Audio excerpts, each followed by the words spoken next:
त्यांनी मला सांगितलंय का शिकू नका मग पोरीला माझ्या पोरीला मंत्र पैशाचे.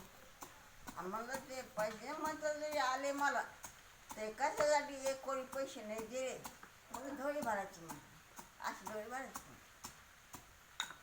त्याला सकाळी उठावं लागतं, आंघोळ करायला लागते, मंत्र पडावं लागते, धोळी भर पैसे असते मंत्राचे. मी तर मग तुम्हाला नसते शिकत असं.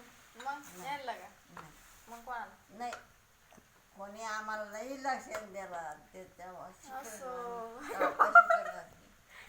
पैसे मारायला लागती माताची ती दक्षिणा आणि माताची लागती ज्याला शिकायचं असेल त्याची दक्षिणा आहे ना. आता आमचं जो कसं सोडं काढतं चांगले काढतात चिरमेचं तर आपण आंघोळ करून मंत्र बोलायचं. ते बी मोठे 4 वाजता मग मला बाई इतके मोठे पैसे लागते ठेवून द्यायचं धोईत कशीच राहायचं. आपल्याला नाही कोणी दक्षिण देत तर कसं करायचं मग. आणि दक्षिणा कसं करायचं का ग सोनाबाई असं.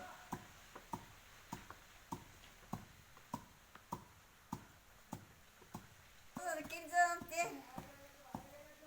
तर शिकलं का का म्हण बरं. पाहुणं आलंय निर्गुण पुरातन पाहुणं आलंय निर्गुण पुरातन आलंय सगुणाचं आलंय सगुणात. काय तुमचं नाव पाहुणं ह्या गावचं का त्या गावचं काय नाव तुमचं.